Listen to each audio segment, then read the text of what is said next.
Ұйтқып соққан боранға арқасын беріп, көтеріліп келе жатқан күнге қарап, ағам ана жақтан келеді деп айғай салды. Екпінді жел мұның даусын ала қашып, ауаға сіңіріп жоқ қылды. Арман 8 жылдың алдында жоғалып кеткен ағасы туралы ойдан жалыққан емес. Арманның есінде қалуынша, ағасы қайратты, мейірімді, һәм адал ниетті, ақкөңіл адам болатын. Ол 8 жыл бұрын өзінің жүк көлігімен келе жатып, кішкентай қызды қағып кетеді. Машинаның алды тарс етіп, әлденеге соғылған сәтте-ақ қыз өлді деп ойласа керек, машинадан түседі де шығысты бетке алып тартып отырады. Содан бері Арманның ағасынан ешқандай хабар-ошар жоқ. Шындығында кішкентай қыз аман қалған. Машина жол шетіндегі биік тротуарға соғылған. Мұны ол білмеген. Ол заманда интернетте, әлеуметтік желілер де жоқ. Арманның үй іші теледидар мен радиоға бірнеше хабарламалар шығарды.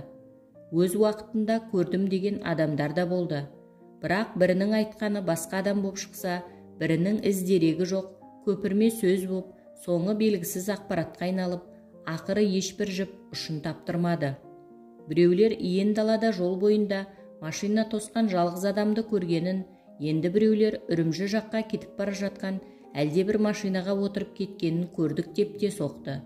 Бұның бәрінен ешқандай қайыр болмады. Не өлісі, не тірісі белгісіз ізім қайым жоғалды. Жылжып жылдар өте берді. Арман да, ата-анасы да көкірек түбінде жарық шашқан үміт шырағын сөндірген жоқ. Маңайдағы тау қырқалар, өзен сулар әлденеше рет қаралды. Шығыс жақтағы аудан, ауыл біткенге хабар берді. Тіпті Үрімші тарапына дейін барып қайтты. Тым құрыса сүйегі табылмады. Сондықтан өлді деп ойлауға қимады. Ауылға әлде біреу келсе, ұлдарынан хабар беретіндей елеңдеді. Бейтаныс біреумен танысса, ұлдары туралы сұрады. Ақыры үміт үзілген атана, ендігі жалғызымыз Арман аман болсын деп, Құдайдан тілеумен күн өткізіп жатты. Арман ол кезде 10 жаста болатын. Ағасы бұдан 12 жас үлкен. Күш қайраты, мейірімі мол, асқақ, айбынды аға бейнесі мұның көкейінде әлі сайрап тұр. Арманның ойынша, ағасы тірі, ол сол кеткеннен мол кетіп, Қытайдың ішкі қалаларына дейін сіңіп кетті.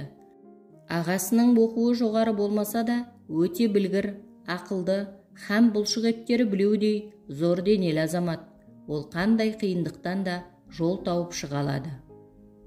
Есейген сайын Арман ағасының бүкіл жүріп өткен жолын өзінше қиялдап, ойша баяндайтын болған. Ағасы ауылдан кеткен соң, Жолшыбай Үрімжіге баратын көліктерге отырып, сонда жетіп алады. Үрімшіде бірнеше күн ғана аялдайды да, одан әрі қарай пойызбен тартып отырады. Арман картаға қарап, ағасының тоқтап, бірнеше ай, немесе 1-2 жылдай аялдап, жұмыс істеген қалаларын, ауылдарын белгілеп қойды. Шиән шаһарына жетпей, бір шағын қалашықта 1,5 жылдай тұрды. Әуелі жүк тасыды, құрылыс салды, басқа да ұсақ-түйек жұмыстармен айналысып мол ақша тапты. Оның еңбеккерлігі, күш қайраты ұсақ денелі қытайларды таңдандырды. Маңайындағы адамдардың зор құрметіне ие болды. Күндердің бір күні ол жергілікті мафияның көзіне ілікті. Олар Арманның ағасын өздеріне тартты, бірге жұмыс істеуге шақырды. Алайда таза жүректі, бар болмысы мейірімге тұнған ағасы мұндай лас қарекетпен айналысудан бас тартты. Сөйтіп мафияның өзі оның ағасымен жауласа бастады. Сенің 2 жолың ғана бар, бірі менімен серіктес болу, бірі менімен жау болу. Ал жау болсаң сені өлім ғана күтіп тұр, деп қорқытты. Ағасы сасқан жоқ. Мен ар-ожданым қаламаған істі істей алмаймын. Адал еңбегіммен ғана күн көремін. Сондықтан саған жолдас бола алмаймын, деді. Сөйтті де алдына қойылған саңғабат қамалды бұзып, қалашықтан қашып шықты да одан ары кетті. Келесі шаһарда ол саудамен айналысты. Адалдығымен, әділетімен көзге түсіп, мол ақша тауып, кенен байлыққа ие болды. Сөйтіп жүріп бірнеше жылда Шанхай қаласына жетеді. Осыған дейінгі жинаған ақшасынан үлкен компания құрады. Мол табысқа кенеліп, бай бақытты өмір сүрді. Сонда да кішкентай қызды өлтіріп алғаны есінен кетпей, жаны қиналды. Бар байлығын кедейлерге таратып беріп, алып пароходпен немесе ұшақпен, тіпті жай ғана ескекті қайықпен тау толқындарды жарып өтіп Жапонияға аяқ басады. Онда барған соң да сауданың жөнін тауып, оқу, ғылымға да ынта қоя бастайды. Бірақ өзегін өртеген кішкентай қыздың өлімі көз алдынан кетпей, ар-ожданы тыныштық бермейді. Ылғи да басқаларға жақсылық жасап, ізгілікті істермен шұғылданып жүреді. Сондай күндердің бірінде Жапония еліне ауыр апат келеді. Теңізден шиырға көтерілген ақба салып толқындар аралға қарай төнеді. Жер сілкініп, үйлер су астына кетіп, заман ақырдай қорқынышты сәт туады. Цунами қаншама өмірді көз алдында жалмайды. Кәрі жас, сәби деп талғамайды. Өлім өмір шарпысқан ауыр арпалыста Арманның ағасы қаншама сәбиді, кәрілер мен әйелдерді құтқарып қалады. Талай рет қатердің ортасында жүрді. Талай рет ажал төнді. Қайсар да қайратты ағасы бәрібір өлген жоқ. Осы апаттан кейін қаншама жас өлімді көзімен көріп, қаншамасын өзі ажалдан арашалап алған ағасы көкірегін сыздатқан ауыр қасіреттен арылады. Бойы жеңілдеп, ары тыныштық тапқандай болады. Енді елге, ата-анасына қайтып келуге бекиді. Алла қаласа енді 3-4 айда келуге тиісті, деді Арман. Ағасының жоғалып кеткеніне тура 8 жыл толған кезде. Ол шынымен-ақ ағасының бір күні жарқ ете қалғанын күтіп жүрді. Келмесе, сол Жапонияға өзі бармақшы. Биыл жоғарғы оқу орнына емтихан тапсырады. Алла қаласа Шанхайдан оқымақшы. Ағасының ол жерде аса даңқты, танымал болғаны анық. Ол туралы ақпараттар жинайды.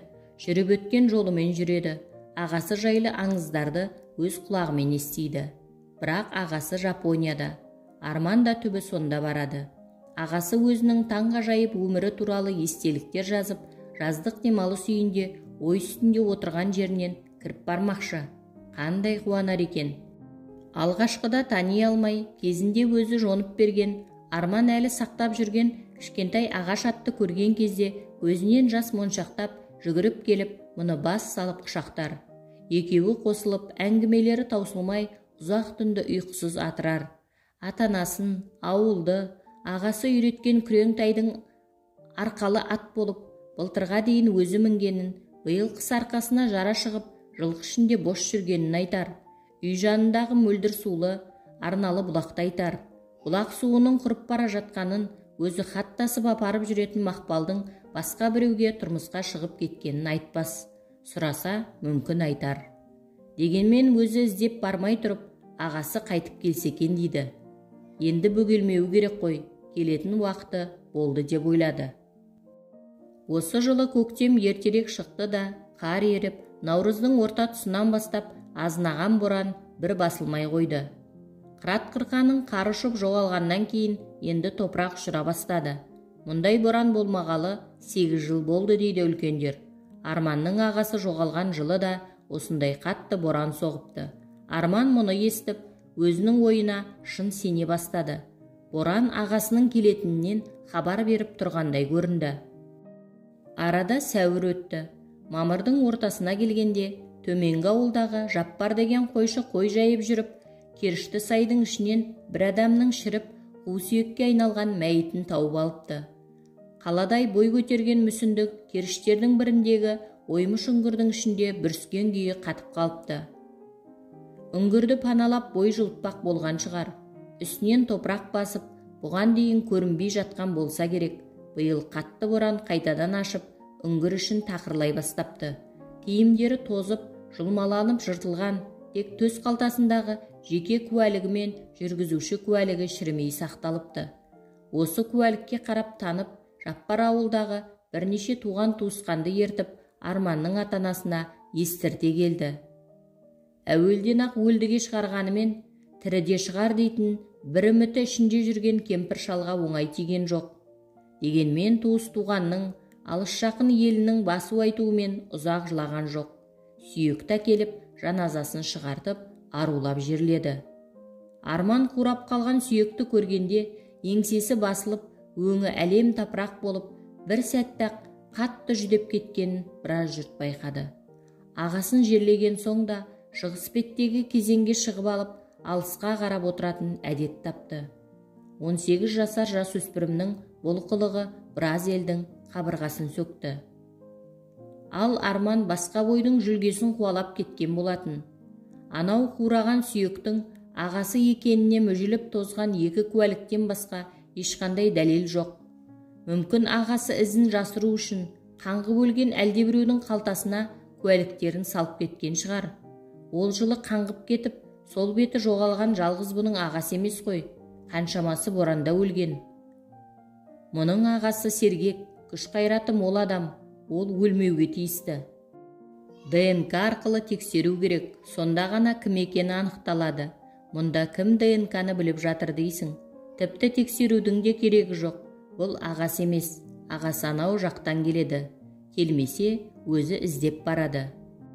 Ол Жапонияда теңіз жағасындағы көп қабатты үлкен үйде терезеден соққан салқын самалға дидарын тосып, ауылды ойлап отыр.